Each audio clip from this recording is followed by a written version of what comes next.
ఆచి chicken masala. Iran రాజధాని Tehran లో భారీ పేలుడు సంభవించింది. టెహ్రాన్ స్క్వేర్ లో లక్షలాది మంది నిరసనలో పాల్గొంటుండగా ఒక్కసారిగా భారీ పేలుడు జరిగింది. ఈ ఘటనలో వందలాది మంది చనిపోయారని భావిస్తున్నారు. బాంబు పేలుడు తర్వాత టెహ్రాన్ లో భయానక పరిస్థితులు నెలకొన్నాయి.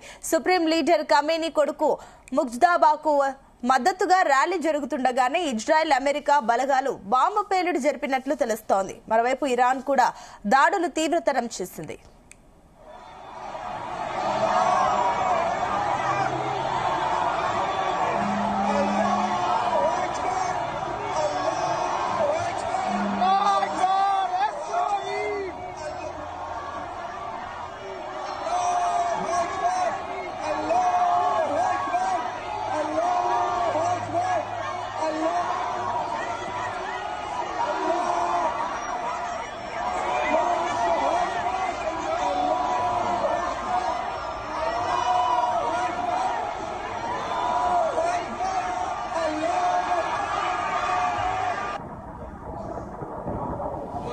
ఇరాన్ రాజధాని టెహ్రాన్ లో భారీ పేలుడు సంభవించింది. టెహ్రాన్ స్క్వేర్ లో లక్షలాది మంది నిరసనలో పాల్గొంటుండగా ఒక్కసారిగా భారీ పేలుడు జరిగింది. ఈ ఘటనలో వందలాది మంది చనిపోయారని భావిస్తున్నారు. బాంబు పేలుడు తర్వాత టెహ్రాన్ లో భయానక పరిస్థితులు నెలకొన్నాయి. సుప్రీం లీడర్ ఖమేనీ కొడుకు ముజ్తబాకు మద్దతుగా ర్యాలీ జరుగుతుండగానే ఇజ్రాయెల్ అమెరికా బాంబు పేలుడు జరిపినట్లు తెలుస్తోంది. మరోవైపు ఇరాన్ కూడా దాడులు తీవ్రతరం చేస్తుంది. ఇదే అంశానికి సంబంధించి మరిన్ని డీటెయిల్స్ మా కరెస్పాండెంట్ శ్రీచరణ్ అందిస్తారు. శ్రీచరణ్. సునీత, రోజు రోజుకి కూడా తారాస్థాయికి వెళ్తుంది అమెరికా ఇజ్రాయెల్ ఇరాన్ యుద్ధం అనేది కూడా దాడులో పరస్పర దాడులు అన్న చెందన కూడా జరుగుతుంది. నిన్న ఇరాన్ టెల్ అవీవ్ లో ప్రత్యేకంగా ఆ ఫినాన్షియల్ బిల్డింగ్స్ ని టార్గెట్ చేస్తూ కూడా పెద్ద ఎత్తున దాడులకు పాల్పడింది. అప్పటికి ఇజ్రాయెల్ ప్రపంచంలోనే అత్యాధునిక అనేది కూడా ఈ మిసైల్ ని ఇంటర్సెప్ట్ చేసి రివర్స్ కూడా ఫైర్ చేస్తూ ఉంటుంది. కానీ ఎట్ ఏ టైం ఒకటేసారి వందలాది మిసైల్లో ఇరాన్ ఇటు టెలవీవ్ నగరం పైన కూడా వదలడము, అలాగే టెలవీవ్ నగరం కూడా చాలా డ్యామేజ్ జరిగింది. అలాగే దీంతో పాటు దానికి రిటాలియేట్ గా కూడా ఇటు ఇజ్రాయెల్ కూడా ఇరాన్ లో ప్రత్యేకంగా ఆ చెమర బావుల దగ్గర కానీ ఇరాన్ ఆయుధాల స్థావరాలు ఎక్కడ ఉంటాయో వాటిపైన కూడా తీవ్ర స్థాయిలో కూడా అంటే విగరస్ గా ఇజ్రాయెల్ ఎలా అంటే ఒక టార్గెట్ చేస్తే మనిషిని కానీ దేశాన్ని టార్గెట్ చేస్తే ఎంత విగరస్ గా అటాక్స్ ఉంటాయో సిమిలర్ గా ఇరాన్ పైన కూడా అలాగే అటాక్ చేస్తున్నాయి. అలాగే ఈ రోజు కూడా ఉదయం ఇరానియన్ డ్రోన్ ఒకటి దుబాయ్ ఇంటర్నేషనల్ ఫైనాన్స్ సెంటర్ పైన కూడా డ్రోన్ అటాక్ చేసింది.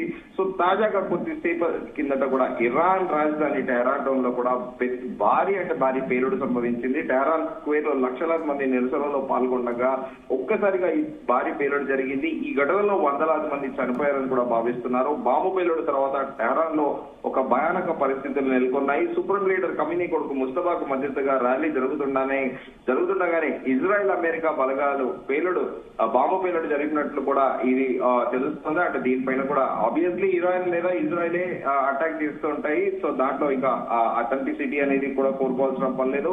మరోవైపు ఇరాన్ కూడా దాడులు తీవ్రతరం చేసింది. దీనిపైన బెంజమిన్ నెతన్యాహు కూడా నిన్న ప్రెస్ కాన్ఫరెన్స్ ప్రత్యేకంగా దాదాపు 29 నిమిషాల పైగా కూడా మాట్లాడి కూడా ఆయన పలు సంచలన వ్యాఖ్యలు కూడా చేశాడు. అంటే అది హిబ్రూ లాంగ్వేజ్ ని ఇంగ్లీష్ కి ట్రాన్స్లేట్ చేస్తే extreme Islam both Sunni and Shia is threat to entire world. We can't say this will solve itself. అంటే ముస్లింలలో సున్నీస్ కానీ షియాస్ అనేది ప్రపంచానికి మానవాళికి మొత్తం పెద్ద ఎత్తున వీళ్ళతో ముప్పు ఉందన్నట్టు కూడా ఆ మీనింగ్ వచ్చే విధంగా ఆయన మాట్లాడాడు. అలాగే దీంతో పాటు we will make it turn to messiah but this will not happen next Thursday అని చెప్పేసి కూడా ఆయన చెప్తున్నాడు. దీంతో పాటు I promise we would reshape the Middle East shifting enemies and allies and make Israel stronger than ever. Netanyahu ఏం చెప్తున్నాడంటే నేను ప్రామిస్ చేస్తాను మిడిల్ ఈస్ట్ ని మొత్తం కూడా రీషేప్ చేసి ఎనిమీస్ ని అందరినీ కూడా మునుపెన్నడూ లేని విధంగా ఇజ్రాయెల్ ని మరింత బలోపేతం చేస్తాను. Every one sees this now neighbours and force like అని కూడా ఆయన నిన్న ప్రెస్ కాన్ఫరెన్స్ లో తెలిపారు. అయితే ఇక్కడ ప్రత్యేకంగా చెప్పుకోవాల్సింది ఏంటంటే ఇజ్రాయెల్ గురించి ఇజ్రాయెల్ ప్రపంచంలో ఎవరినైనా టార్గెట్ చేస్తే సంవత్సరాలు కానీ ఎన్ని రోజులైనా కూడా వేటాడుతుంది అనేది కూడా చెప్పాలి. అయితే ప్రత్యేకంగా మనం పలుమార్లు కూడా చర్చించుకున్నాము. దాదాపు 2018 నుండి కూడా ప్రత్యేకంగా ఇరాన్ పైన దాడులు చేస్తోంది ఇజ్రాయెల్. అలాగే మనం గతంలో కూడా చర్చించుకున్నాము. 2020లో కూడా 2020, 18 అలాగే 2022 వరకు కూడా కంటిన్యూస్ గా అట్లా ఇరాన్ లో న్యూక్లియర్ ప్రోగ్రామ్ ఎవరైతే డెవలప్ చేస్తున్నారో సైంటిస్టులని, అలాగే న్యూక్లియర్ వారెట్ ప్లాంట్ ఏదైతే ప్రోగ్రెస్ ఉందో దాన్ని కూడా ఇరాన్ పేల్చివేస్తూ వస్తుంది. అయితే విచిత్రం ఏంటంటే 2020లో ఇరాన్ ఏదైతే ఎయిర్ డిఫెన్స్ సిస్టమ్ రష్యా ఏదైతే వాడుతుందో దాన్ని కూడా ఆ jet fight air defence systems ని కూడా దానికి రాడార్ లో కనిపించకుండా ఇరాన్ అనేది లో డెన్సిటీ అంటే విమానాన్ని తక్కువ ఎత్తులో వెళ్ళి కూడా తెల్లవారుజామున ఒక్కసారిగా ఆ న్యూక్లియర్ వారెట్ ప్లాంట్ ని కూడా పేల్చేసింది. అనంతరం కూడా Covid first wave unknown man hit the scientist అనేది కూడా ప్రపంచం అప్పట్లో కూడా పెద్ద ఎత్తున శీర్షికలు వచ్చాయి ప్రముఖ అంతర్జాతీయ పత్రికలలో కూడా. ఒక ఆర్టిఫిషియల్ ఇంటెలిజెన్స్ తోని ఆ సైంటిస్ట్ ని కనిపెట్టి ఒక వెహికల్ లో వెపన్ అమర్చి ఆ సైంటిస్ట్ బయటికి వస్తుండగానే ఇరాన్ లో ఆటోమేటిక్ గా ఆ ఏఐ తోని టెక్నాలజీతోని ఆ సైంటిస్ట్ ని కూడా గన్ ఇమీడియట్ గా ఫైర్ చేసి కూడా ఇమీడియట్ గా అక్కడ కాల్చివేతకు గురై అక్కడికక్కడే సైంటిస్ట్ కూడా కుప్పకూలాడు. ప్రపంచం అందరూ కూడా అప్పుడు ఇజ్రాయెల్ నే కూడా సస్పెక్ట్ చేసింది. ఇలా ఇజ్రాయెల్ కూడా చాలా డెడ్లీ ఆపరేషన్స్ చేస్తూ ఉంటుంది. సో ప్రస్తుతము ఇజ్రాయెల్ కూడా ఎడతెరిపి లేకుండా అటు హమాస్ తో పాటు అలాగే ఇటు హిజ్బుల్లాతోని దాదాపు 2.5 సంవత్సరాల పైగా యుద్ధం చేస్తోంది. సో ఇప్పుడు ఇజ్రాయెల్ దగ్గర అమ్యునేషన్స్ అనేవి తగ్గిపోయాయి అనేది కూడా చెబుతున్నారు. అలాగే చైనా ఇండైరెక్ట్ గా సపోర్ట్ చేస్తుంది. రష్యా కూడా ఇప్పుడు ఇరాన్ కి సపోర్ట్ చేయలేని పరిస్థితి ఉంది. ఎందుకంటే ఉక్రెయిన్ తోని 2022 ఫిబ్రవరి 25 నుండి కూడా ఎడతెరిపి లేకుండా యుద్ధం చేస్తుంది. సో ప్రస్తుతం రష్యా ఉక్రెయిన్ వార్ కొంత మేరకు ఆగినా కూడా సో ఇప్పుడు రష్యా టెక్నికల్ గా అంటే సాంకేతికంగా ఏమైనా సాయం చేసి కానీ యుద్ధానికి సంబంధించి ఆయుధాలు ఏం చేయలేని పరిస్థితి ఉంది. మరోవైపు ఏమో చైనా బ్యాక్ ఎండ్ ఇరాన్ కి సపోర్ట్ చేస్తుంది అనేది కూడా తెలుస్తోంది. సో ఈ దాడులు ప్రతి దాడులు అనేవి కూడా పెద్ద ఎత్తున కూడా జరుగుతున్నాయి ఇరాన్ తో పాటు.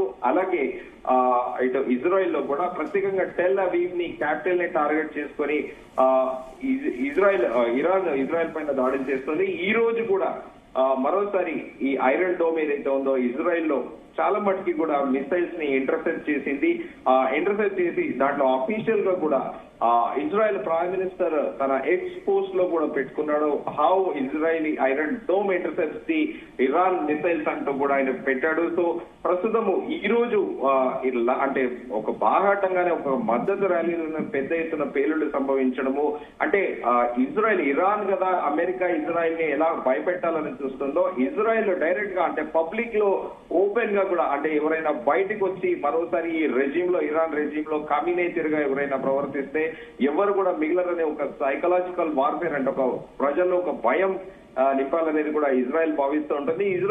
యూజువల్ గా ఇజ్రాయెల్ ఆపరేషన్స్ కూడా అలాగే ఉంటాయి. అర్ధరాత్రుల పూట తెల్లవారుజామున కూడా అందరూ గాఢ నిద్రలో ఉన్నప్పుడు కూడా అటాక్ చేస్తూ ఉంటుంది. సో ఈసారి కూడా అంటే విచిత్రంగా అమెరికా ఇజ్రాయెల్ ఇద్దరు కలిసి ఎవరు ఊహించని విధంగా డే లైట్ అంటే డే టైంలో ఉదయం 9 గంటలకి ఫిబ్రవరి 28వ తేదీన కమినేని కూడా అటాక్ లో బాంబు దాడిలో ఆత్మహత్య విషయం తెలిసిందే. సో ఇప్పుడు ప్రస్తుతం ఇరాన్ కి ఉన్న ఇజ్రాయెల్ కి మాత్రము ఇంకా మున్ముందు ఈ వార్ అనేది ఎన్ని రోజులు జరుగుతుంది అనేది కూడా చెప్పలేకపోతున్నారు. కాకపోతే ఈ డొనాల్డ్ ట్రంప్ మాత్రము బెంజమిన్ నెతన్యాహు ప్రెస్ కాన్ఫరెన్స్ పెట్టి ఏదైతే స్టేట్మెంట్ ఇస్తున్నాడో దాన్ని ఉల్లంఘిస్తూ డొనాల్డ్ ట్రంప్ కూడా అదే ఎక్స్ లో కూడా పోస్ట్ చేస్తున్నారు. అంటే పూర్తి స్థాయిలో ఇజ్రాయెల్ అమెరికా ఇద్దరు కలిసి కూడా ఇరాన్ ని నామరూపాలు చేయాలని చూడాలని మాత్రం చాలా స్పష్టమవుతోంది.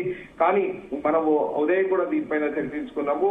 ఇరాన్ అనేది జియోగ్రఫికల్ గా అంటే ఒక టఫ్ టెరిన్ అని చెప్పాలి. కొండలు అలాగే ఎత్తైన ప్రాంతాలు ఎదికంగా ఉన్నాయి. ఆ ఎత్తైన ప్రాంతాలలోని కూడా తమ మందుగుడ్డ సామాగ్రి బంకర్ల రూపంలో కూడా ఇరాన్ స్టోర్ చేసుకుంటూ ఉంది. సో వాటిని కూడా టార్గెట్ చేస్తున్నారు. దానికోసమే ప్రత్యేకంగా B-1, B-2 బాంబర్లు అనేది కూడా యుఎస్ యుద్ధ విమానాలు కూడా ఇప్పుడు అక్కడికి అంటే నైబర్హుడ్ కంట్రీస్ లో తమ అంటే ఖతార్ లో కానీ కువైట్ లో కానీ యుఎస్ ఎయిర్ బేస్లు ఎక్కడైతే ఉన్నాయో ఆ B-1, B-2 బాంబర్స్ లాంచ్ చేసే జెట్ ఫైటర్స్ కూడా ఆల్రెడీ అక్కడ ల్యాండ్ అయిపోయి ఉన్నాయి. సో దీంతో పాటు ఇజ్రాయెల్ దగ్గర ఉన్న ఇది హమ్మర్ బాంబ్స్ కానీ మిగతావి అవన్నీ కూడా ప్రత్యేకంగా డ్రిల్ చేస్తున్నారు ఇరాన్ లో అని కూడా చెప్పాలి. సో ప్రస్తుతం ఈ రోజు అయితే టెహరాన్ లో మాత్రము ఓపెన్ గా అంటే వందలాది మంది లక్షలాది మంది నిరసనలో పాల్గొండగా ఆ బ్లాస్ట్ జరగడము, అనంతరం ఆ బ్లాస్ట్ జరుగుతున్నప్పటికీ కూడా ఇరానియన్లు అందరూ అల్లాహు అక్బర్ అంటూ పెద్ద ఎత్తున నినాదాలు ఇస్తూ స్ట్రీట్స్ లో నడిచినది మాత్రం చాలా స్పష్టంగా కనిపించింది Sunita. Right, thank you Sricharan.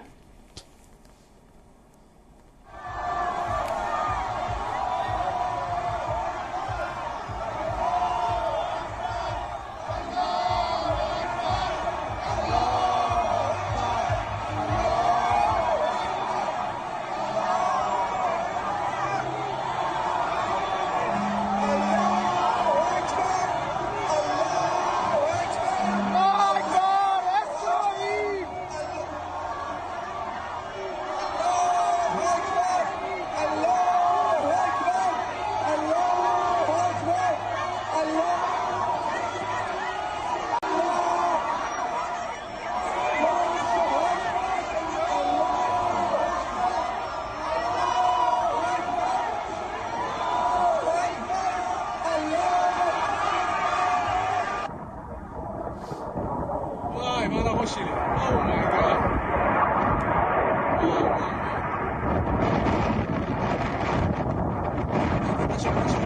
Oh! Wow! Garantito, non mami! Wow!